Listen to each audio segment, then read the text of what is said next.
سیدنا مولانا محمد وعلی آل سیدنا مولانا محمد مبارک وسلم صلاۃ و سلام علیک یا رسول اللہ صلی اللہ تعالی علیہ وسلم۔ حضرات محترم، یہ مقدس اور مبارک رات، یاد رکھیے کہ آدمی کے ذہن میں شوشہ پیدا ہوتا ہے کہ بولا حضرت صرف عید تو دو ہیں، عید دو ہیں، عید الفطر اور عید الاضحیٰ، یہی آدمی کے ذہن میں ہوتی ہے بات۔ لیکن حضرات محترم یاد رکھیے سرکار کی حدیث پاک کوئی شبہ کے اندر نہ پڑے کہ جس سے وہ لوگ اعتراض کر جاتے ہیں کہ صاحب پھر ربیع الاول کی عید کو عید کیوں کہہ دیا، یہ تیسری عید کہاں سے آ گئی، یہ ربیع النور شریف کی عید کہاں سے آ گئی۔ حضرات محترم، اللہ کے رسول صلی اللہ تعالی علیہ وسلم نے ارشاد فرمایا، حضرت ابو ہریرہ رضی اللہ تعالی عنہ بیان فرماتے ہیں کہ ایک مرتبہ ایسا ہوا کہ آنے والا وقت جب ہم نے دیکھا تو ہمیں ایسا معلوم ہوتا تھا کہ عید کا دن جمعہ کا آئے گا، عید کا دن جمعہ کا آئے گا، اور جب چاند دکھا تو عید جمعہ کے دن ہو گئی، جمعہ کے دن عید ہو گئی۔ سرکار تشریف لائے تو ایک دوسرے کے اندر باتیں چلنے لگی، آج کا دن تو بہت بڑا ہوگا، آج کے دن کیا ہوگا، جمعہ بھی ہے، عید الفطر بھی ہے۔ جب سرکار تشریف لائے تو اللہ کے رسول نے امتیوں پر ایسا کرم فرمایا، صحابہ پر ایسا کرم فرمایا، آقا نے ارشاد فرمایا آج پروردگار نے ہمیں دو عیدیں عطا کی، دو عیدیں عطا کی۔ فرماتے ہیں ایک عید الفطر اور ایک جمعہ۔ ابو ہریرہ فرماتے ہیں سرکار نے فرمایا کیا، یوم الجمعہ عید، جمعہ کا دن بھی عید کا، جمعہ کا دن بھی عید کا دن ہو لے۔ اللہ اکبر۔ اللہ کے رسول نے فرمایا خوش نصیب ہو تم لوگ کہ آج اللہ کے دو خطبے پڑھے جائیں گے، ایک عید الفطر کے اندر خطبہ پڑھا جائے گا، ایک جمعہ کے اندر خطبہ پڑھا جائے گا۔ حضرات محترم، اب آدمی یہ کہے تو پھر اس کو انکار کرنے کی گنجائش ہے، پھر دو عیدیں کہاں سے ہوئی، عید الاضحیٰ ایک عید، عید الفطر دو عید، اب تیسری اگر جمعے کو لگائیں گے تو کتنی عید، کتنی عید ہو گئی، تین نہیں، ذرا حساب جوڑیں گے تو کتنی ہوگی پھر، ایک سال کی۔ عزیزان ملت اسلامیہ، اللہ نے یہ عیدوں کی عید بنائی، ربیع النور شریف عیدوں کی عید ہے۔ جب آپ کیلکولیشن لگائیں گے تو ایک سال کی ملا کر کے دو عید الاضحیٰ اور عید الفطر کو ملا کے 54 عیدیں۔ یہ ہمارے فرمان نہیں کہ ہم نے کہہ دیا، آپ نے مان لیا، اللہ کے رسول نے خود حدیث پاک میں ارشاد فرمایا جمعہ کا دن بھی عید، جمعہ کا دن بھی عید کا دن ہے۔ اب کسی میں طاقت ہو تو انکار کر کے دکھائے کہ جمعہ کا دن عید کا دن نہیں، بڑی بڑی حدیثوں میں لکھا ہوا ہے جمعہ کا دن عید کا دن ہے اور پھر عید ہی کا دن نہیں۔ اور حدیث بتا دوں میں آپ، حضرت عبداللہ ابن عباس مسجد نبوی کے اندر درس دے رہے تھے قرآن کا۔ میں وہ بات حل کر کے جانا چاہتا ہوں جو لوگ سمجھتے خالی بس دو عید کے، ان کو عید کہا جاتا ہے۔ حضرت عبداللہ ابن عباس قرآن پاک کا درس دے رہے تھے مسجد نبوی کے اندر، اتنے میں سارے لوگ سن رہے تھے درس کو، سب سنتے گئے، ایک یہودی بھی وہاں بیٹھا ہوا تھا، وہ بھی درس سن رہا تھا مسجد نبوی کے اندر بیٹھ کر کے۔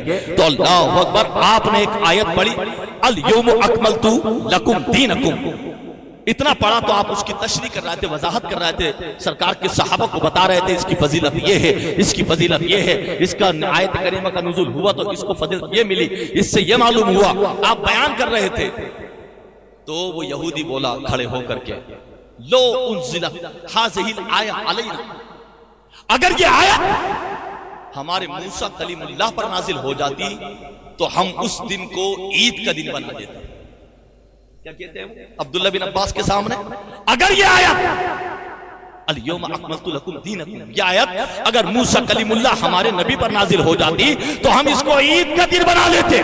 جب اتنا کہا تو عبداللہ بن عباس رضی اللہ تعالیٰ عنہ فرماتے ہیں فَإِنَّهَا، آگے فرماتے ہیں حضرت عبداللہ ابن عباس فَإِنَّهَا نَزَلَتْ عَلَيْهَا فَإِنَّهَا نَزَلَتْ يَوْمَهَا فِي عِيدَيْنِ۔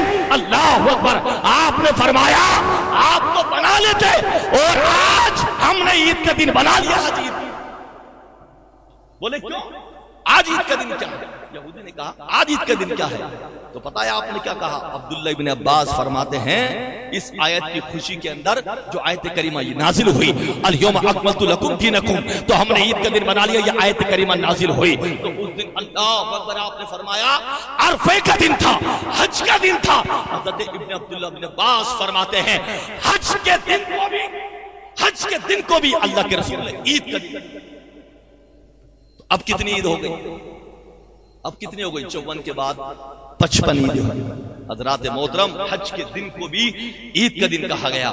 اور بعض مفسرین نے تو یہاں تک لکھا جو حج کے دن ایام تشریق کے دن ہوتے ہیں، ایام تشریق کے جو دن ہوتے ہیں 3 دن 13 9 10 11 کا بھی، اس کو بھی عید کا دن قرار دیا گیا. حضرات محترم لیکن سوال اپنی جگہ ہوتے ہیں، اللہ تعالیٰ جواب اپنے آپ بھیج دیتا ہے.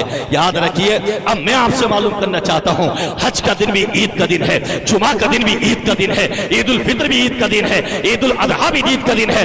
اپنے دل پہ ہاتھ رکھ کر کے آدمی بتائے اور فیصلہ تمہارے ہاتھ میں، ایک سوال کرنے والے کے ہاتھ میں. اگر مصطفیٰ دنیا میں نہ آتے تو عید الفطر کا دن ہوتا؟ اگر مصطفیٰ دنیا میں نہ آتے تو کیا عید الاضحیٰ کا دن ہوتا؟ اگر مصطفیٰ حج سے پہلے دنیا میں تشریف نہ لاتے تو کیا حج کا دن ہوتا؟ اگر مصطفیٰ دنیا میں تشریف نہ لاتے تو کوئی عید نہ ہوتی. آمنہ کے لال دنیا میں آیا تو عیدوں کی عید ہو گئی. عید ہو گئی. اس لیے آج جو نعرے لگاتا ہے عیدوں کی عید آئی، عیدوں کی عید آئی، ارے مصطفیٰ ہی نہ ہوتے عید کہاں سے؟ عزیزان ملت اسلامیہ یاد رکھیے، لوگ بڑی بڑی باتیں کر کے چلے جاتے ہیں. یاد رکھیے ایک بات اور میں آپ کو بتاؤں، آپ نے سورہ اِنَّا انزلنا پڑھتے نہیں پڑھتے؟ اِنَّا انزلناہ فی لیلۃ القدر وما ادراک ما لیلۃ القدر لیلۃ القدر خیر من الف شہر تنزل الملائکۃ والروح فیہا بإذن ربہم من کل امر سلام ہی حتی مطلع الفجر. ہے قرآن کی سورہ. اللہ تعالیٰ نے فرمایا لیلۃ القدر کے لیے. سب جانتے ہیں لوگ کشا دوڑے آتے ہیں، توجہ رہے میری بات پر. لوگ دوڑ کے آتے ہیں، بولے ارے جلدی کرو آج 27 رمضان کی شب ہے، آج شب قدر ہے قرآن پورا ہوگا، آج شب قدر ہے قرآن پورا ہوگا. لوگ آ رہے ہیں کشا دوڑے، اپنا ہو یا غیر آدمی کے زبان پر بات ہوتی ہے آج ہوگا شب قدر ہے، شب قدر ہے، شب قدر ہے. تو لوگ ایک دوسرے سے معلوم کرتے ہیں، آپ تمہیں معلوم ہے آج کتنی بڑی رات ہے، آج کتنی بڑی رات ہے، آج شب قدر ہے. بولے قرآن نے ارشاد فرمایا کیا؟ تنزل الملائکۃ والروح فیہا بإذن ربہم. آج کی رات اللہ آسمان سے فرشتے فرماتا ہے اور فرشتوں کے سردار جبریل بھی آج کی رات تشریف ہے. تو بولے یہ جب آتے ہیں تو کیا؟ تنزل الملائکۃ والروح فیہا بإذن ربہم من کل امر، یعنی اللہ کے حکم سے زمین پر تشریف لاتے ہیں. اور اس سے پہلے کیا ہے عزیزان ملت اسلامیہ؟ الف شہر کا لفظ ہے، خیر من شہر کا لفظ ہے وہاں پر کہ کتنا کیا کہ 1000 مہینوں سے افضل. آپ ذرا سوچو، لیلۃ القدر خیر من الف شہر، یہ رات 1000 مہینوں سے افضل ہے. قرآن کہتا ہے، سن لیں پھر جملہ، یہ رات لیلۃ القدر خیر من الف شہر، یہ رات 1000 مہینوں سے افضل ہے. بولے کیوں؟ کیونکہ جبریل بھی آتے ہیں اس رات میں، فرشتے بھی آتے ہیں اس رات میں، اور قرآن بھی اسی رات میں نازل ہوا.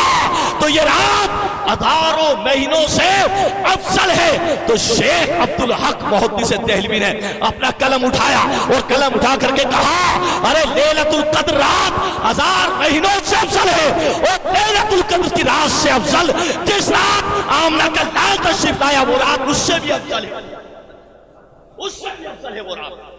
کیونکہ لیلۃ القدر بھی تو آمنہ کے لال کے ساتھ، لیلۃ القدر بھی تو مصطفیٰ کے ساتھ میں ملی ہے، اور لکھنے والا بھی کوئی معمولی آدمی نہیں.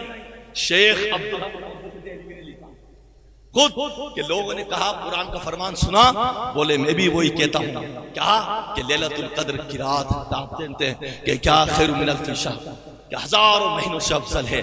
لیکن یہ تو بتاؤ ذرا، کیا تمہیں رمضان ملتا مصطفیٰ نہ ہوتے؟ کیا تمہیں روزے ملتے مصطفیٰ نہ ہوتے؟ تو کتنی بھی راتیں ہوں، ارے یہ جو راتیں ملی ہیں یہ مصطفیٰ ہی کے تو سب. شیخ عبدالحق محدث دہلوی نے فرمایا